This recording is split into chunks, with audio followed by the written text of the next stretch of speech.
Okay, this video is simply on the arithmetic of exponents and in particular how to follow the BEDMAS rules when dealing with exponents. First example is 2 to the exponent 3. We can also call this the third power of 2, but don't worry about that just now. What this number here means, this exponent, tells you how many copies of the base you have being multiplied by itself.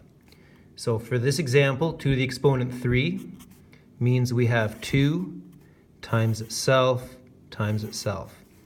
So we have 2 times 2 times 2. There are 3 of them when that's a 3. You can do the multiplication one at a time. 2 times 2 is 4. So this is 4 times 2. So this is equal to 8. Therefore, 2 to the exponent 3 is equal to 8. Because 2 to the exponent 3 is 2 times 2 times 2, which is 4 times 2, which is 8.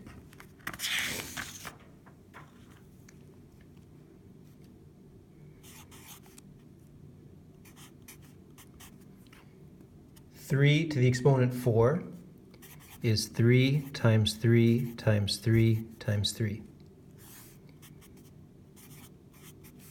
3 times 3 is 9. So I've used up these two. 3 times 3 is 9 again.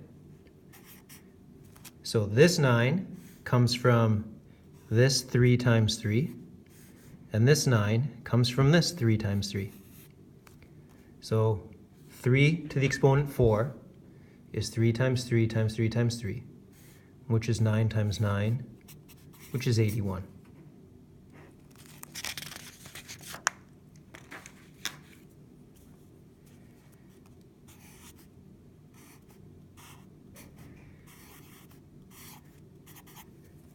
One plus 2 to the exponent 3. Now here comes in the order of operations. We do brackets, and then we do exponents. Then we do division and multiplication. Then we do addition and subtraction. Inside the brackets I have 1 plus 2. 1 plus 2 is 3.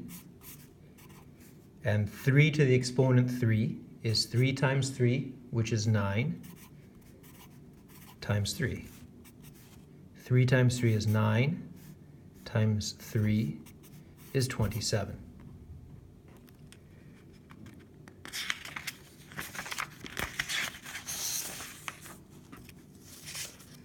I'm adding two numbers inside of brackets and then raising them to the exponent 3. What if I was adding one number to an exponent of another? 3 to the 5 plus 9. I don't do the addition first. You see, there are no brackets here, and with no brackets there, the next thing I look for is exponents, and I do the exponents first. So I'm going to do the 5th power of 3. That is 3 times 3 times 3 times 3 times 3 plus 9. And notice in BEDMAS, we do multiplication before addition. So I will multiply all of these 3's together before I ever add in the 9. So I've got 3 times 3, which is 9, 3 times 3, which is 9, times 3, plus 9. So 3 times 3 here is 9, 3 times 3 here is 9, and I've got one more 3. And then I'm going to add 9 to the answer. 9 times 9 is 81, so I have 81 times 3 plus 9. 81 times 3 is 243. So I have 243 plus 9. So that becomes 252. Now I know I just kind of did that kind of quick. I'll show you how that works. 81 times 3. So if you get stuck in the arithmetic, just draw a line and do your rough work over here. So maybe you found all of this easy until you got to 81 times 3. We've got 81 times 3. 3 times 1 is 3. 3 times 8 is 24. So 81 times 3 is 243.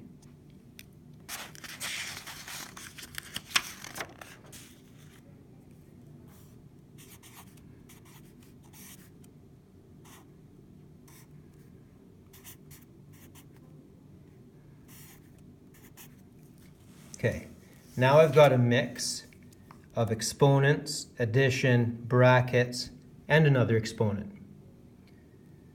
I'm going to look at my order of operations, and the first thing I want to do is deal with brackets. So I'm going to look at everything inside the brackets, and I'm going to deal with that too later. Inside the brackets, I've got the third power of 3. 3 times 3 is 9 times 3 is 27. And 4 squared is 16. And all of that is still squared. Let me expand out that arithmetic with a bit of rough work here. You see 3 cubed, that is 3 to the exponent 3. That's 3 times 3 times 3. 3 times 3 is 9, so I've got 9 times 3, and 9 times 3 is 27. Over here, 4 squared is 4 times 4, which is 16. So finally, I have 27 plus 16. I can do that in my rough work section here. 27 plus 16. And when I add them, I get 13 and 4. So that's 43. So this is 43 squared. And 43 squared is 43 times 43.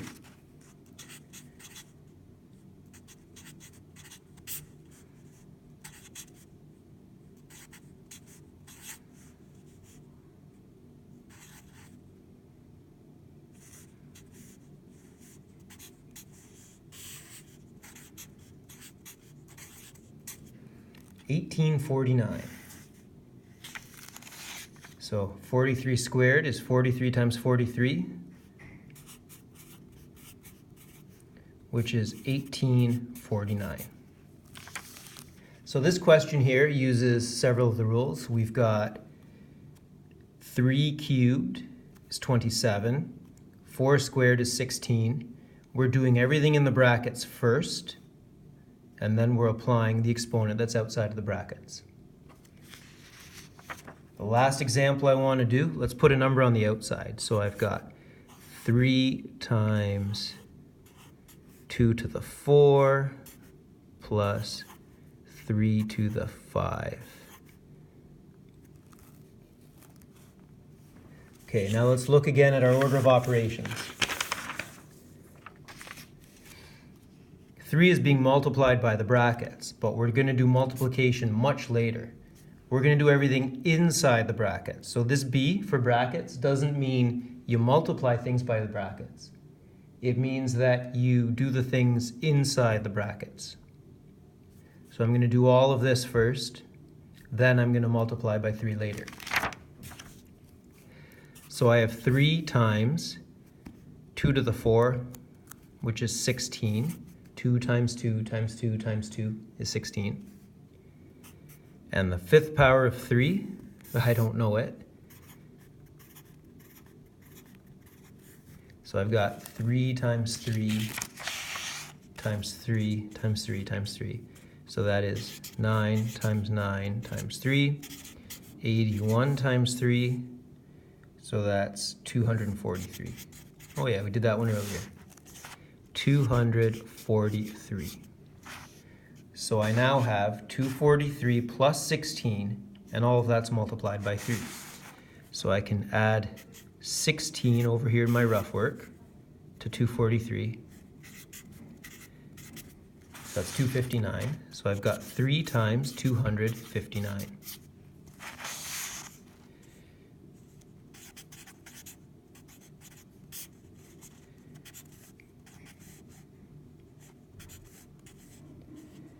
777.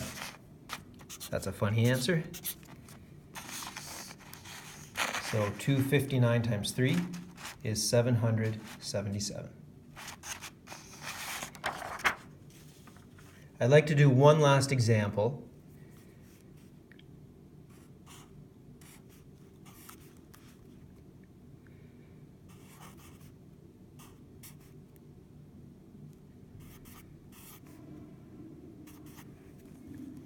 Where I only have one exponent at the very end.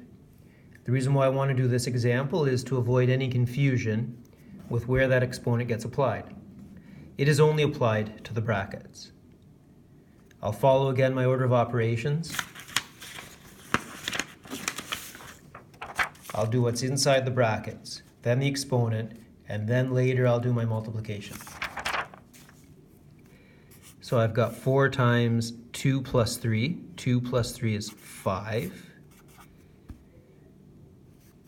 And the third exponent of 5, 5 to the exponent 3, is 5 times 5 times 5. 5 times 5 is 25. And when I multiply that, I'll get 125. So that's 4 times 125. And when I multiply that by 4, I'm going to get 20 and 8, 9, 10, 500. So when you see this, and you will see this when you do compound interest,